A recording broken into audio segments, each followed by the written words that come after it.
नमस्कार दोस्तों। आज के हमारे इस वीडियो में हम आपके लिए भगवान शिव के एक भक्त की कहानी लेकर आए हैं। एक समय की बात है, किसी गांव में एक ब्राह्मण रहता था। वो भगवान शंकर का परम भक्त था।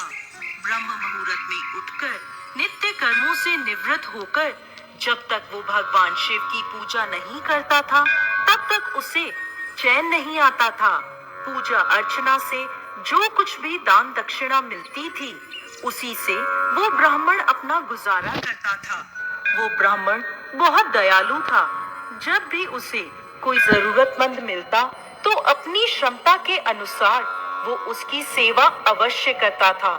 इस कारण भगवान शिव का ये परम भक्त ब्राह्मण गरीबी का जीवन व्यतीत कर रहा था। उधर ब्राह्मण की इस दानी प्रवृत्ति से उसकी पत्नी उससे नाराज रहती थी, किंतु उसकी भक्ति परायणता को देख उससे अत्यधिक प्रेम भी करती थी। साथ ही अपनी जरूरतों का धन और वस्तुएं वो आसपास में लोगों के यहाँ काम करके जुटा लेती थी। एक बार ऐसा हुआ कि मंदिर में दान दक्षिणा कम आने लगी, जिससे उस ब्राह्मण को आर्थिक तंगी का सामना करना पड़ा। घर की मूल आवश्यकताओं की पूर्ति न होने के कारण उसकी पत्नी दुखी रहने लगी। इस तरह दिन बीतने लगे, लेकिन ब्राह्मण ने अपना नियम नहीं छोड़ा। वो रोज सुबह ब्रह्म मुहूर्त में उठकर नित्य कर्मों से निवृत्त होकर भगवान शंकर की पूजा करता रहा। एक दिन वो नदी में स्नान करने के लिए नदी की ओर जा रहा था। तब सौभाग्यवश उसी रास्ते से माता पार्वती और भगवान शिव गुजर रहे थे। तभी अचानक माता पार्वती की नजर उस ब्राह्मण पर पड़ी। उसे उदास देखकर माता ने भगवान शिव से कहा, स्वामी, ये ब्राह्मण प्रतिदिन आपकी उपासना करता है, फिर भी आपको इसकी चिंता नहीं है। माता पार्वती की बात सुनकर भगवान शिव मुस्कुराए और बोले, देवी, अपने भक्त की चिंता मैं नहीं करूंगा तो कौन करेगा। जिस पर माता पार्वती ने शिव जी से कहा, पर स्वामी, आपने अब तक उसकी सहायता क्यों नहीं करी। ये सुनकर भगवान शिव बोले, देवी, आप निश्चिंत रहिए। अब तक उसने जितने बेलपत्र शिवलिंग पर चढ़ाए हैं, वही बेलपत्र आज रात्रि में उसे धनवान बनाएंगे। संयोग से उसी वक्त वहां से एक व्यापारी गुजर रहा था। उसने छुपकर भगवान शिव और माता पार्वती की सारी बातें सुन ली।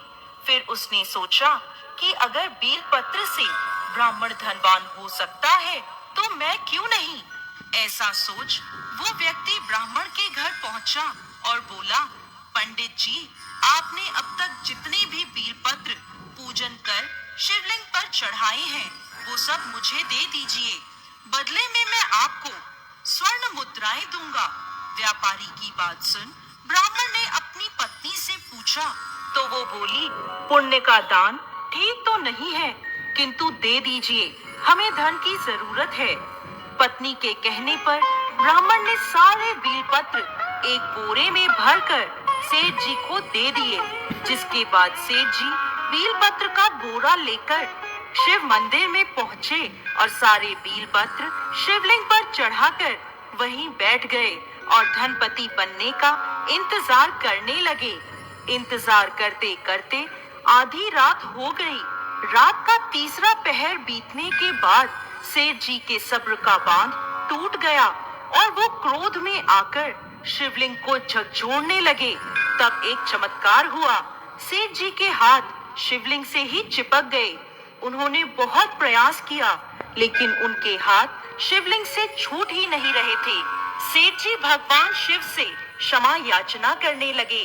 तब भगवान शिव ने सेठ से कहा, लोभी सेठ, जिस ब्राह्मण से तूने ये बेलपत्र खरीदे हैं, उसे 1000 स्वर्ण मुद्राएं अभी तुम्हें देनी होंगी, तभी तुम्हारे हाथ यहाँ से छूट सकेंगे। प्रातःकाल जब ब्राह्मण पूजा के लिए मंदिर में आया, तो देखा कि सेठ जी के हाथ शिवलिंग से चिपके हुए हैं और वह रो रहे हैं। ब्राह्मण ने पूछा, तो सेठ जी बोले, पंडित जी, मेरे बेटे को शीघ्रता से 1000 स्वर्ण मुद्राएं लेकर मंदिर में आने को कहिए। ब्राह्मण ने सेठ के बेटे को बुलाया और सेठ ने वो स्वर्ण मुद्राएं ब्राह्मण को दे दी, जिसके बाद वो मुक्त हो गया। अब माता पार्वती शिव जी से पूछती हैं, हे नाथ, आपने अब तक अपने भक्त को कोई धन नहीं दिया। तब भगवान शिव बोले, देवी, मेरे पास धन कहाँ है जो मैं दूंगा।